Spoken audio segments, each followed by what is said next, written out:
அரசியல்ல ஜெயிக்கணும்னா பலமான முதல் சக்தியா முதன்மை சக்தியா இருக்கணும்.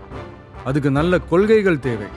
ஏன்னா கொள்கைகள் தான் அரசியலுக்கான ஸ்ட்ரென்த், டிசிப்ளின் எல்லாமே.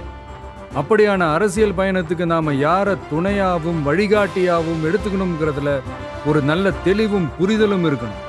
அந்த தெளிவோட புரிதலோட நாம தேர்ந்தெடுத்த நமது கொள்கை தலைவர்கள் தான் பகுத்தறிவு பகலவன் தந்தை பெரியார், பச்சை தமிழன் பெருந்தலைவர் காமராஜர், அண்ணல் அம்பேத்கர், ராணி வேலு நாச்சியார், மக்கள் சேவகர் அஞ்சலை அம்மாள். இவங்க 5 பேரும் எப்படி நம்ம கொள்கை தலைவர்களாக ஆனாங்க, எந்த அடிப்படையில் ஆனாங்க?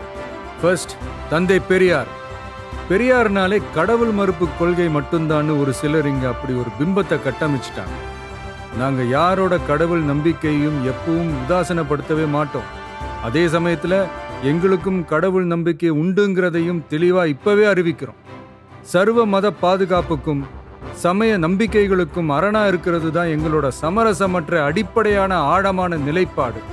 பெண் விடுதலை, பெண் கல்வி, பெண்கள் முன்னேற்றம், சமுதாய சீர்திருத்தம், சமூக நீதி போன்ற கொள்கைகளை முன்னெடுத்து சென்ற காரணத்துக்காகவே தந்தை பெரியார் எங்களோட அரசியல் வழிகாட்டி மற்றும் கொள்கை தலைவராக ஏற்க முடிவு செஞ்சோம். எங்களோட அடுத்த கொள்கை தலைவர் பெருந்தலைவர் காமராஜர். கல்விக்காகவும் தொழில் வளர்ச்சிக்காகவும் அந்த காலத்திலேயே யோசிச்ச உத்தமர் காமராஜர். மதச்சார்பின்மையை இந்த மண்ணில் ஆழமா விதைச்சதுல அவருக்கும் பெரிய பங்கு உண்டு. இன்னைக்கும் நேர்மையான நிர்வாக செயல் திறனுக்கு இங்கு நீடிச்சு நிலைச்சு ஒற்றை உதாரணமா நிக்கிற ஒரே தலைவர் பெருந்தலைவர் காமராஜர் மட்டும்தான். அதனால பெருந்தலைவர் காமராஜரை நம்மளோட நிர்வாக செயல்முறை சித்தாந்தத்திற்கான சிற்பி, வழிகாட்டின்னு தலை நிமிர்ந்து பெருமையோடு அறிவிக்கிறோம். நமது அடுத்த கொள்கை தலைவர் இந்திய துணைக்கண்டத்தின் அரசியல் சாசனத்தை ஆக்கி காட்டிய சட்ட மேதை அண்ணல் அம்பேத்கர். சமூக நீதி, சமநீதி, சமவாய்ப்பு, வகுப்புவாரி பிரதிநிதித்துவம், இது எல்லாத்தையும் தன்னோட மூளையிலையும் செயல்லையும் சுமந்து நின்ன அவரை எங்களோட கொள்கை மற்றும் வழிகாட்டி தலைவராக ஏற்பதை இன்முகத்தோடும் இருமாப்போடும் அறிவிக்கிறோம். எங்களின் ஆகப்பெரும் அடுத்த வழிகாட்டி இந்த தமிழ் பெருநிலத்தின் சிவகங்கை பகுதியை கட்டியாண்ட மாபெரும் பேரரசி, பெண்ணரசி ராணி வேலு நாச்சியார்.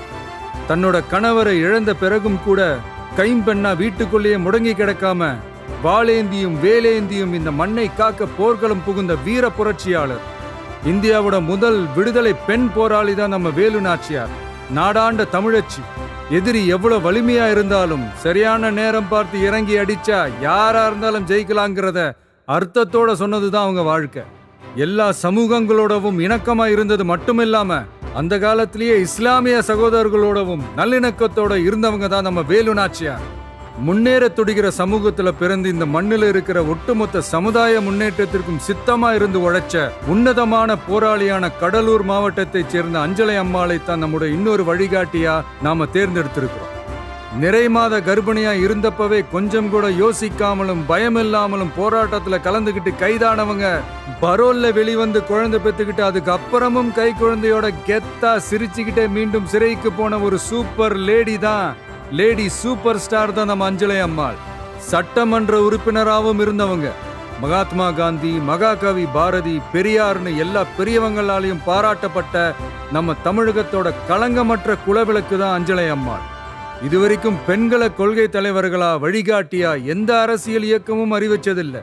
முதல் முறையா அதுல முத்திரை பதிக்கிறது நம்மளோட தமிழக வெற்றி கழகம் தான்றத பெருமையோடவும் கர்வத்தோடவும் சொல்றோம்.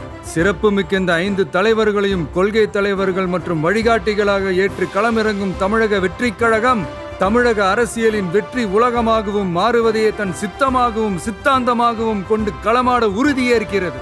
எப்போதும் கொள்கை வழியில் சமரசம் இல்லாமல் நின்று தமிழ்நாட்டின் வெற்றிக்காக புதியதோர் விதியொன்றை புதுமையாய் நாம் செய்வோம். வெற்றி நிச்சயம்.